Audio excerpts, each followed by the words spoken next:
Habían pasado casi 6 meses desde la última vez que Celina me había invitado a su casa. El mensaje llegó seco, sin emoticonos, sin llamada previa. Cena en casa este jueves a las 6, por el Día de la Madre. No pude evitar arquear una ceja. No por el mensaje en sí, sino porque venía de una hija que en Navidad se olvidó de incluirme en la cena del vecindario. Pero bueno, una madre siempre quiere creer que las cosas pueden mejorar. Pasé la mañana horneando galletas de limón, sus favoritas cuando era niña, y me aseguré de ponerlas en la misma bandeja de cerámica que ella me había hecho en 3er grado. A las 5:55 en punto estacioné frente a su casa en Cherry Hills. El césped perfecto, las cortinas blancas, la música ambiental sonando apenas abrí la puerta. Mamá, dijo Celina con una sonrisa que no le llegaba a los ojos. Justo a tiempo. Llevaba un suéter de cachemira color marfil y un perfume tan fuerte que apenas pude abrazarla sin sentir que me empapaba. Traje tus galletas favoritas, le dije extendiéndole la bandeja. ¿Qué? Nostálgico contestó tomándola con la punta de los dedos. Catherine trajo postre, pero Germán seguro apreciará estas. Todo estaba milimétricamente arreglado, desde los candelabros hasta la colocación casual del celular sobre la encimera de mármol. Germán me ofreció un cóctel rosa claro en una copa de vidrio fino. Martinis de flor de saúco, anunció con orgullo. Por ti, Leonor, tomé la copa, pero no bebí. La mirada de Celina no se despegaba de mis manos. Su sonrisa forzada, sus ojos esperando algo. Como contadora he aprendido a leer más allá de los números, y ahí, entre el celular apuntando y la tensión disfrazada de amabilidad, lo entendí todo. Germán, dije suavemente, ¿te importaría si cambiamos? Creo que el tuyo tiene más hielo. Y sin esperar respuesta intercambié las copas. No dije nada, solo cambié las copas. Y la vi tragarse su propia mentira. La cena avanzaba como si nada. Conversaciones superficiales sobre urbanizaciones, planes de verano y la entrevista universitaria de Isel. Pero yo ya no estaba en la mesa como una madre emocionada. Estaba en modo auditoría, observando, escuchando, evaluando. Germán fue el primero en romper el guión. Trató de cortar su salmón y el cuchillo resbaló torpemente golpeando la porcelana con un sonido seco. Todos fingieron no notarlo menos yo. Su mirada se volvió vidriosa. Parpadeó varias veces como si las luces lo confundieran. ¿Estás bien, papá?, preguntó Isel con la voz cargada de una preocupación que no era actuada. Sí, solo estoy un poco cansado. Día largo, murmuró Germán, pero su lengua ya no le seguía el ritmo. Celina lo miró con ojos como cuchillas, rápidos, afilados, intentando mantener el control, sin entender por qué se le escapaba. Tomó su copa con fuerza y bebió sin convicción. Yo me limité a saborear un bocado más de salmón con la tranquilidad de quien sabe exactamente qué está ocurriendo. Quizá deberías recostarte un rato, sugerí. Te ves pálido. No estoy... Pero no terminó la frase. El vaso de agua resbaló de su mano y se estrelló contra el suelo. El agua corrió por la alfombra persa. Celina dio un respingo. Germán, ¿qué te pasa? Él trató de incorporarse, pero sus piernas no respondieron. Cayó de nuevo en la silla, esta vez de lado, soltando un suspiro denso y torpe. Isel se levantó de inmediato. Yo también. Lo ayudaremos a subir, dije con voz firme. Mamá, tu espalda. Intentó Celina ahora sí, mostrando nerviosismo real. Mi espalda está perfectamente, respondí sin mirarla, y alguien tiene que cuidar de él. No subirlo por las escaleras fue como cargar un saco de decisiones mal tomadas. Isel y yo lo arrastramos paso a paso mientras él murmuraba cosas incoherentes y se apoyaba con todo su peso. En la cima, Celina seguía abajo inmóvil mirando cómo se derrumbaba su noche perfecta. Mi espalda estaba bien, mi mente más clara que nunca. El episodio era de ellos. Mi casa me recibió con el mismo silencio de siempre. El viejo reloj de pared marcaba las 9:42 y las luces tenues del pasillo iluminaban lo justo. Dejé el bolso sobre la mesa de la cocina, colgué la chaqueta y me dirigí al despacho. No encendí música, no hacía falta. Esta noche el ruido estaba en mi cabeza.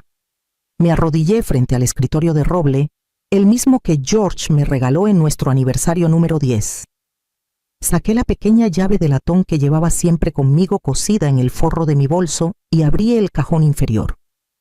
Ahí estaba, roja con esquinas gastadas y bordes duros, la carpeta del fideicomiso. La deslicé sobre la superficie con respeto. No por ellos, por mí.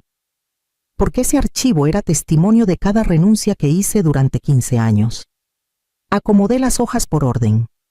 Extractos bancarios, cartas de autorización, transferencias mensuales de 4.000 bucks directamente al banco que emitía la hipoteca, comprobantes de matrícula del colegio privado de Isel desde preescolar, recibos de los pagos extra para renovar la cocina, cambiar los autos, tapar los agujeros que su estilo de vida dejaba al descubierto.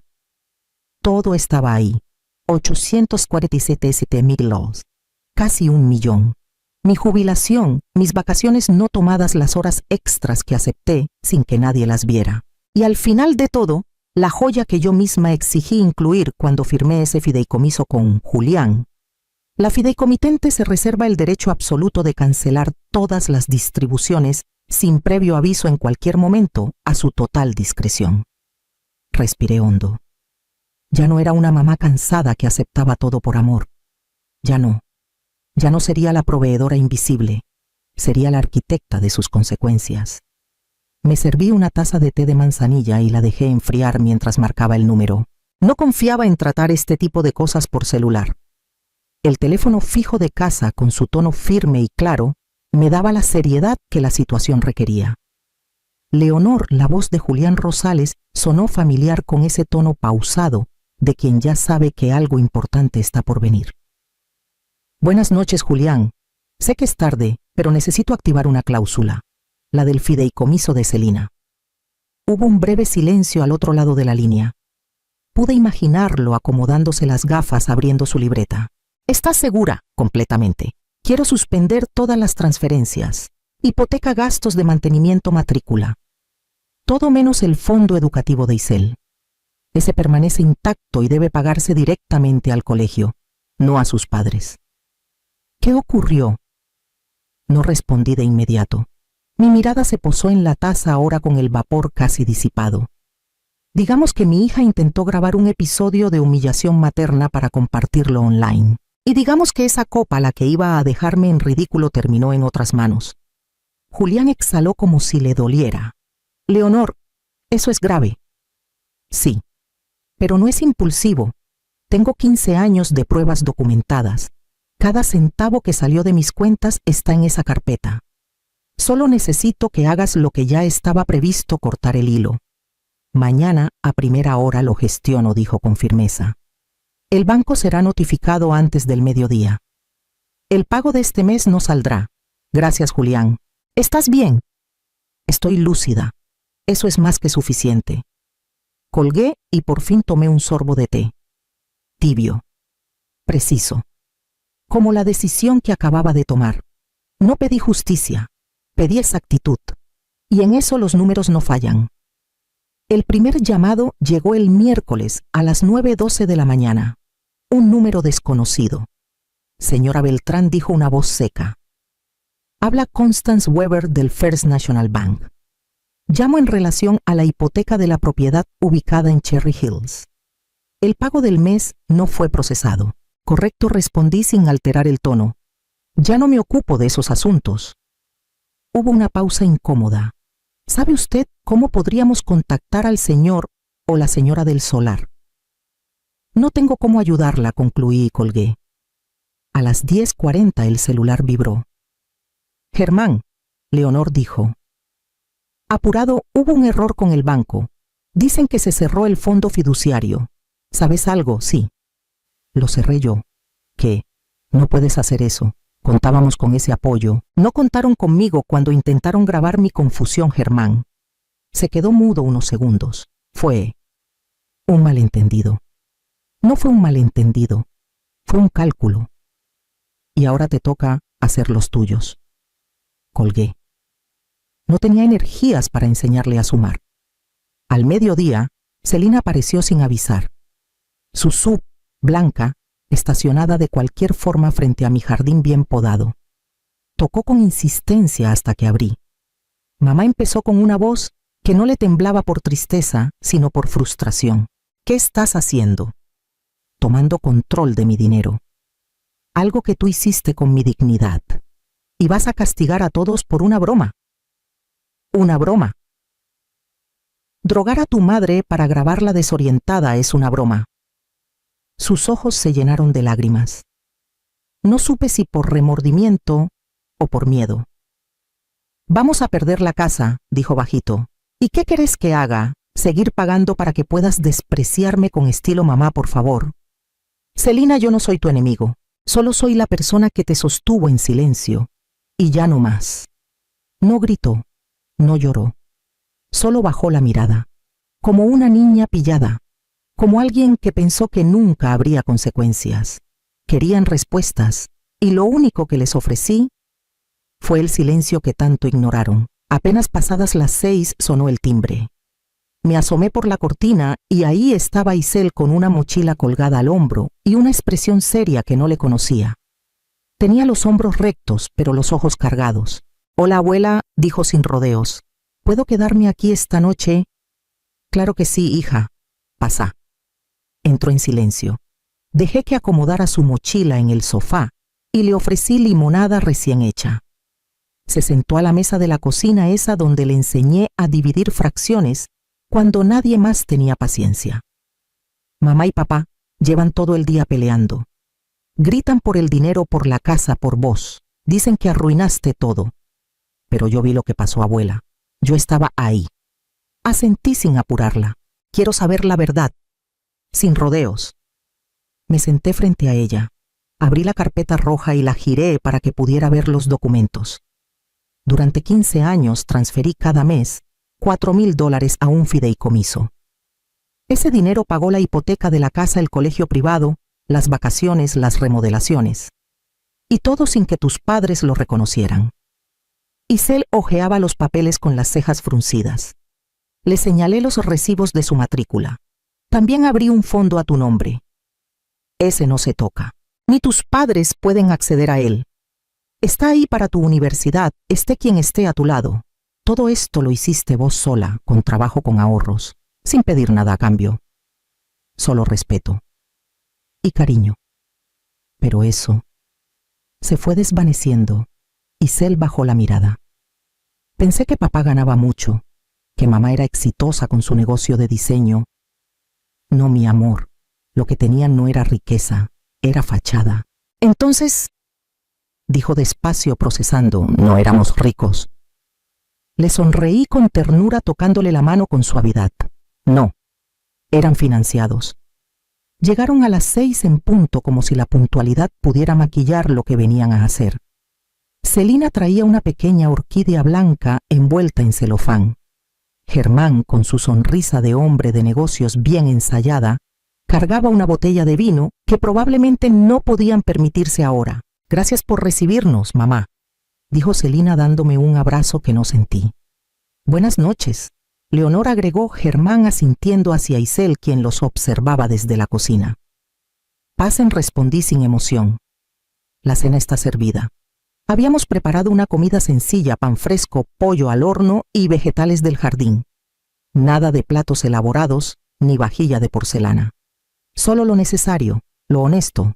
Queremos comenzar esta cena con una disculpa, empezó Celina dejando la orquídea sobre la mesa como si fuera una ofrenda.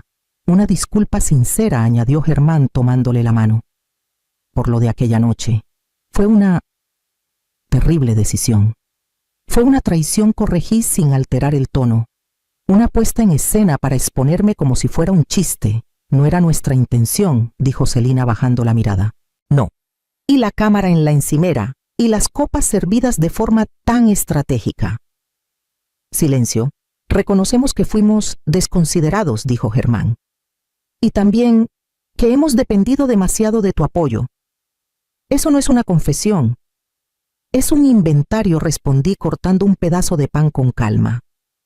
Queremos arreglar las cosas, dijo Celina con una lágrima que parecía medida. Retomar la relación.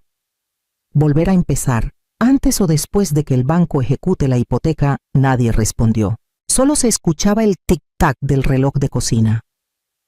«Mamá, te necesitamos», dijo Celina por fin sin disfraces. Me incliné ligeramente hacia el centro de la mesa. «¿Querés que vuelva a pagar para que puedas seguir ignorándome?» Germán tragó saliva. «No se trata solo del dinero». La miré a los ojos. A los mismos ojos que me miraban cuando era una niña y creía que yo era su heroína. Esos ojos hoy solo reflejaban urgencia. No vinieron por amor. Vinieron por dinero disfrazado de disculpas. Isel había permanecido en silencio durante toda la cena, moviendo la comida en el plato sin tocarla. Sus ojos se deslizaban de un rostro a otro como si midiera la distancia entre lo que se decía y lo que realmente se sentía. Cuando Celina se levantó con tono forzado y voz trémula intentando recuperar terreno, fue Isel quien habló primero. «¿Y qué vas a hacer si abuela no vuelve a pagar?»